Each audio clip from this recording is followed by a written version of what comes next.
Hello, everyone. Can you believe it? This is week 9, module 9, the last video lecture that you will have in this course in Muse 650. It's not even really a lecture, if I'm being honest. It's more of just a final check-in / set of instructions for how to continue through this particular module, because you may have already noticed per the schedule that there's really not a specific content element. This week is dedicated to um, watching and responding to the video presentations of your classmates. And so because that takes time and it is likely to also take a lot of brain power, there's some pretty awesome yet thick topics in these projects. I did not want to take away from your time to really zero in on those presentations and be able to focus on the content being presented and your own responses to that content. With that being said, we do still have a journal assignment and a discussion assignment. And so the primary purpose of this particular video is to walk through what those are going to look like, because it is slightly different from the other weeks, particularly in the fact that there is no content to be read. There is still content to be consumed, but that is a separate entity. There's a separate assignment description and everything for your responses to those videos. So we're going to take a slightly different tack that is going to be much more reflective, if you will, across the semester.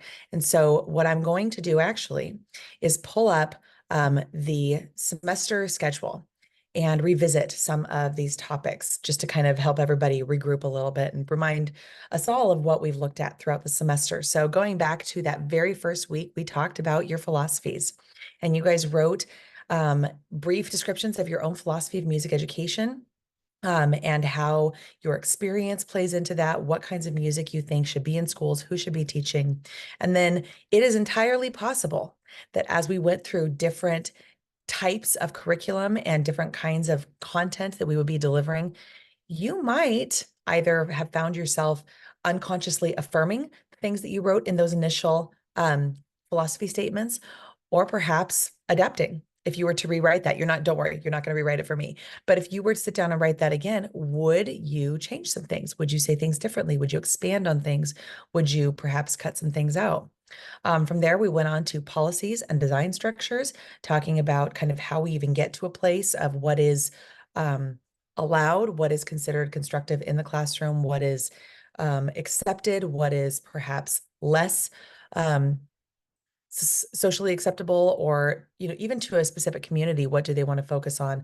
What sort of requirements do government officials have when it comes to education, or community leaders, et cetera, et cetera. And then we dug into the actual curricula. And y'all, there is a typo. Why didn't anyone tell me that?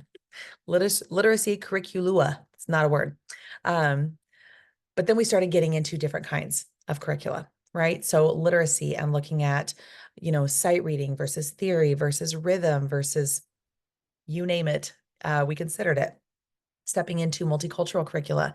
And I will tell you, that was a challenging week for me to put together, because the ideas surrounding multicultural understandings, cross-curricular understandings when it comes to culture, having cultural awareness, all these kinds of things. The history of some of that is quite fraught, and we have to think very carefully about how we think about it. I mean, not to put too fine a point on it, but our own awarenesses of that and our own biases and our own privileges, or the areas in which perhaps we were not exposed to any number of things, right? Fill in the blank, because I'm not doing a great job of that. But um, there was that topic and that particular element of curricula, and how we consider that in our classroom. Moving on, pun intended, to movement. This was a fun one to put together, because it is so much related to what I do in my own work, and in my own research pursuits. And so thinking about how maybe you could incorporate more, or how you could incorporate it differently, or how you could start incorporating that. There was a lot of back and forth about, oh my gosh, that's way too much assessment. Like, why am I going to do all of that? Versus, I've never even thought about this. I could do this tomorrow, right? Music creation was another one, where people really started to consider what they might not have considered before, right? And, we don't think so often about the creation element inside an ensemble because we're typically focusing on that which has already been created. But does that mean that students don't still deserve an opportunity to build something new? Absolutely not. And then finally on to, accommodations and modifications. How do we really make music available to every student within our sphere, whether or not they're already in our class? How do we make it as inclusive as possible, especially for students for whom it might not otherwise be possible, or other classes might not be possible because of certain challenges and struggles, whether, a diagnosed challenge or just a life challenge. Because a lot of times the accommodations that we can make in a classroom can just look like good teaching, right? So that is where, thus we find ourselves at the time of presentations and final projects. And so here's what I would like to, here's the layout that I would like to pursue for this last week as far as your journal and your discussion. These expectations will be, you can find these written out in this same video page. I will also adapt the assignment for this week for both of those items to include these instructions. So regarding the journal, what you're going to do is you're going to look back through your own journals, specifically the hat portions, and you're actually not going to do a summary for this week. You're just going to do the hat section.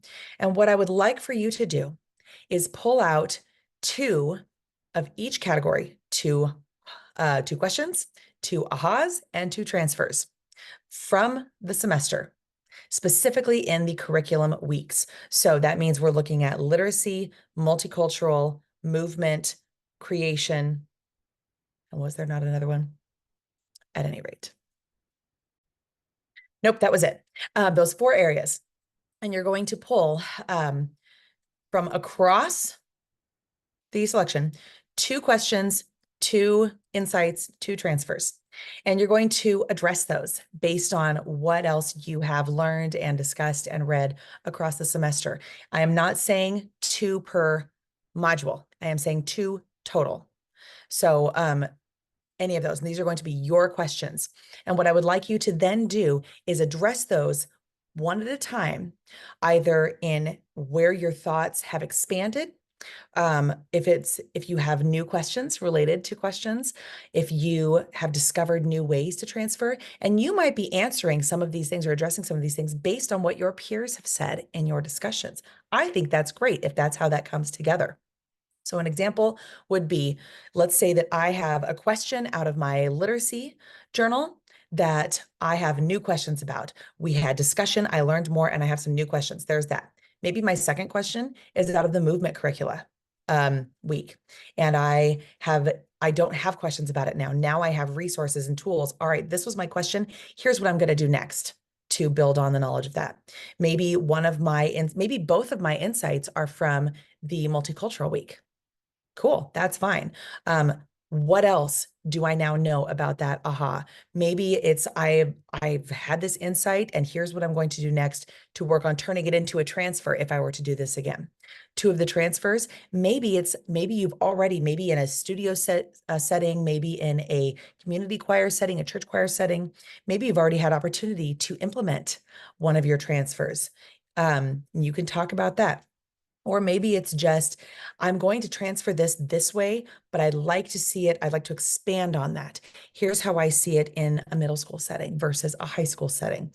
Maybe it's, the sky's the limit. This is very broad, and I recognize that. I know that parameters are very safe, and it can be a lot easier to know what's expected. This is about you taking the work that you've done and building on it. Right?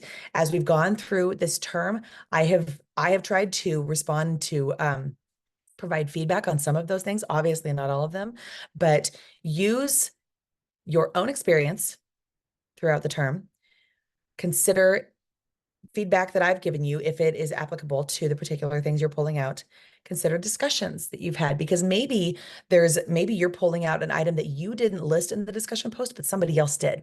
And you can go back and refer to that. So even though you're not reading new content, this could still be a little time consuming. And that's why this is the direction that we're going for this week with not having additional items. And then as far as your discussion post, that will actually be the same format as in the past. You're going to take one of those 6 items. I recognize this is a little different in that typically you've done 9 items. Now you're only doing 6. That's fine. You're going to take one of those 6 items and you're going to share that as your discussion post. All right. So hopefully this is clear. I don't think it's confusing. If it is, please let me know and I will clarify further. But just to recap, taking the 4 curriculum modules, literacy, multicultural, movement, and creation. You have all of those moments. You have all of those ahas and you have all of those transfers from your journals, right? Across the scope of those, you're going to pull out 2 ahas, 2 ahas, and 2 transfers, and then you're going to expand on those. New questions, new thoughts, new applications, etc. Then you're going to pull one of those items and use it as this week's discussion post. So that's where we're going from here. By the time this module is like in its date range, I believe, will already have submitted your video presentations and you'll be able to start viewing each other's. I will make that list available for you to choose from. Reminder, you are viewing, I believe, 2 of your peers' videos and giving written feedback for that. All of this is in the assignment descriptions. You can go check those items out. I am excited to see those come to life. I'm excited to read through your final projects and see how you are adapting and implementing and pursuing all of these thought processes in your own curriculum that you are either building anew or adapting from something else. If, again, you have questions about any of these items, you know how to find me. I'm excited to see what comes here at the end of the semester. It has been a fantastic semester. Term, it's summer. Is that a semester? Doesn't matter. It's been a fantastic time getting to know you all through our mutual discussions, through reading your journals, and just watching as you have taken in new information and expanded your own and others' perspectives as a result. So you probably will not be seeing me again in video form for the rest of this term, aside from our individual conferences, but not in this format. You might be thinking, yay, and that's totally fine.